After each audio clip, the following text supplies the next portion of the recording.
I've always said this: if you go to somebody's page and you just see nothing but pictures of them, and it goes for the men too, because I've been seeing that lately. Now, you don't have any. You can do what you want to do, but there's something that is seriously wrong with somebody if all of your pictures are just pictures of you, different looks, different takes.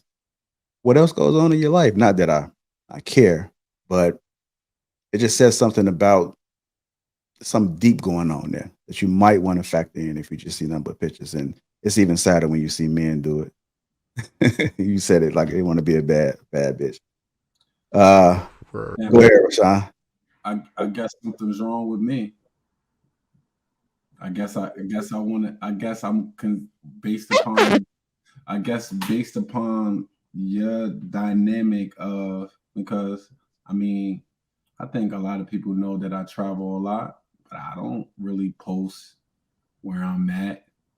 I don't really post. If you ain't there, you ain't there. I think when I went to Lapeef, when you had the thing in Atlanta, I didn't even post that I was there. I was on other people's stories, but I didn't post that I was there. I don't really operate in that manner.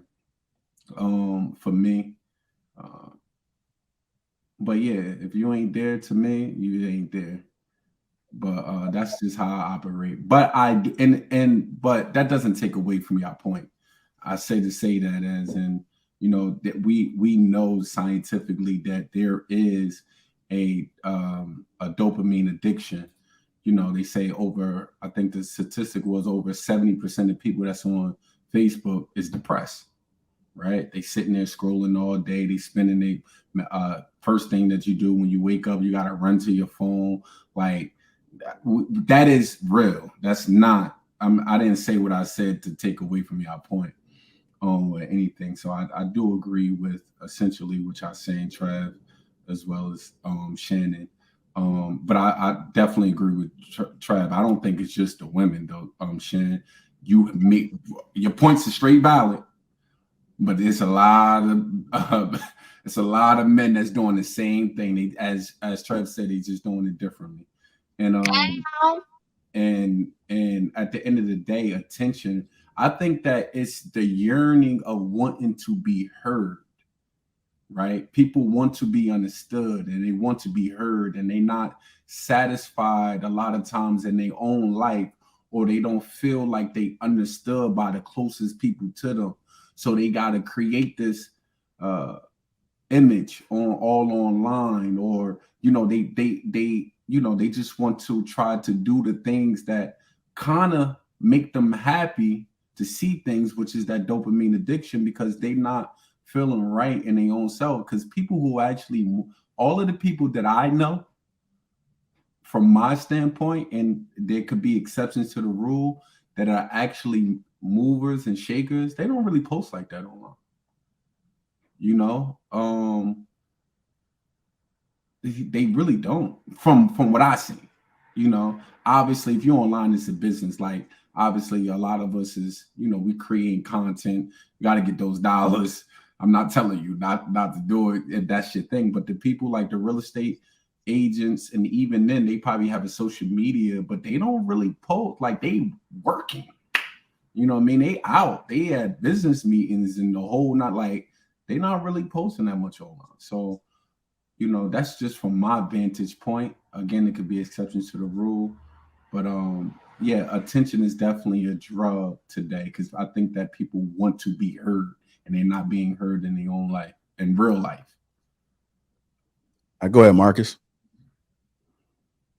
I think all the brothers right. I mean, what Jay say, the game is a light bulb that's 11 million watts, and I'm just a moth addicted to the flame. I think Mhm. most people is addicted to the fame. They're addicted to attention. Like y'all all said, it's a dopamine hit. It really is. And when your dopamine center gets activated, it's gonna keep you wanting just like a crackhead to re-engage that high and then chase that high as long as you can.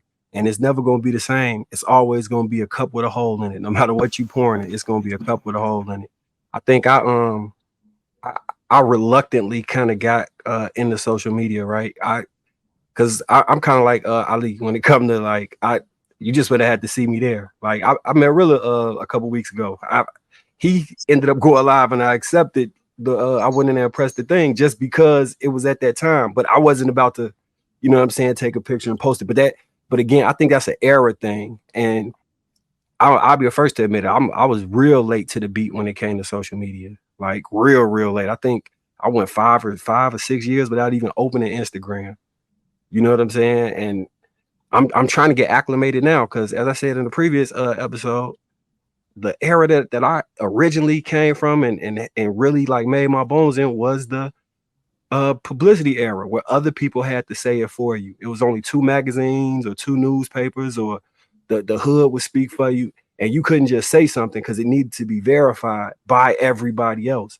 So I'm struggling with like really engaging in this era and understanding that it's okay to say stuff about yourself and it's not I don't know. I don't know what the exact word for it would be. Is because conceited ain't really the word, but I struggle with what that word would be. I'm trying to like navigate that space myself.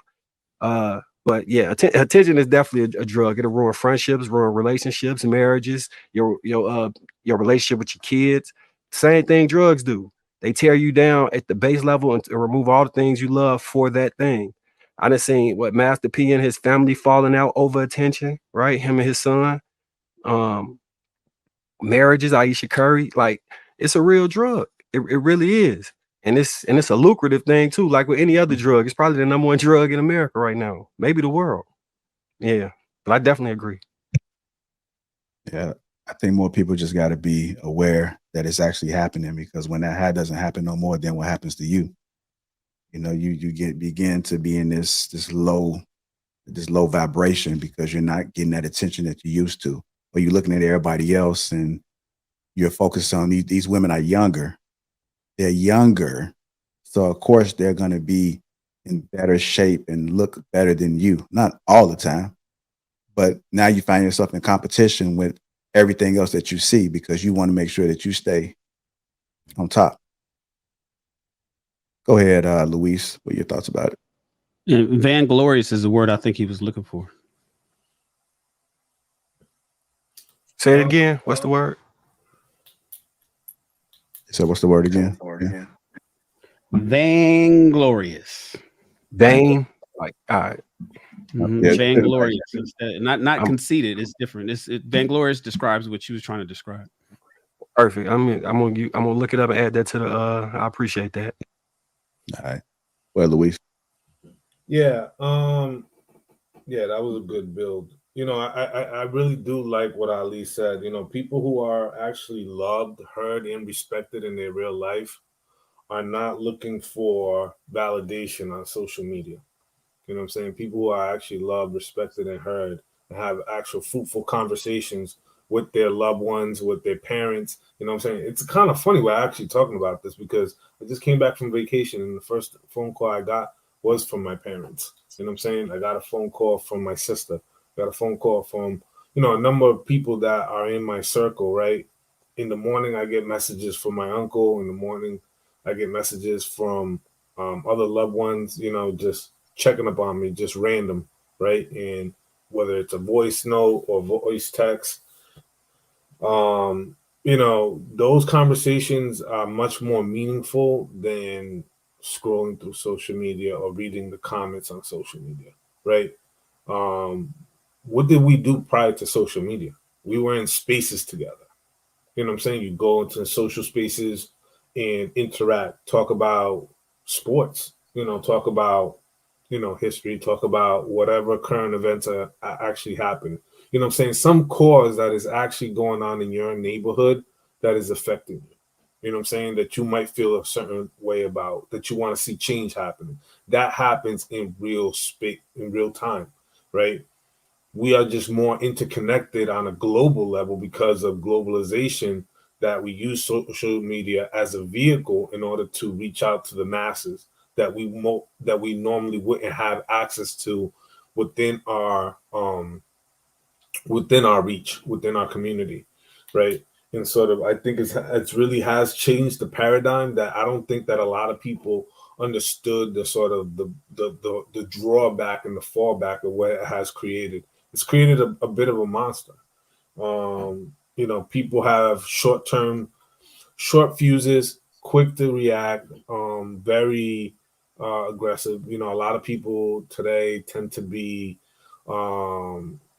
quick reaction. You ever seen somebody in front of a computer where the internet is a little bit slow? They just lose it. The attention span is just not there anymore, and I think that's a huge problem. One of the things that I talked about, and I've mentioned this before. I remember when social media went down just for a few days, or even like a day or two, the amount of people that didn't know what to do with themselves.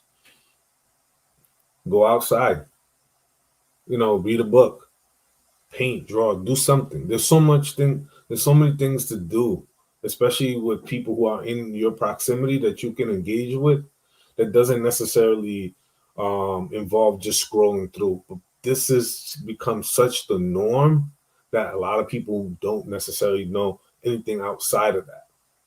And I think it becomes a danger because once, all this data collection and they could just turn it off and turn it on, shoot, what if it was off for like 3 months? I will promise you that the suicide rate would jump right high because there's a lot of people that just don't know how to cope without it. It has become a drug. They need that constant dopamine hit. You know what I'm saying? And that constant validation and that constant attention. That is really the new currency today. Attention. That is the new currency. And a lot of people haven't woken up from their sleep paralysis that they're going through, just constantly scrolling through. But that's all I got.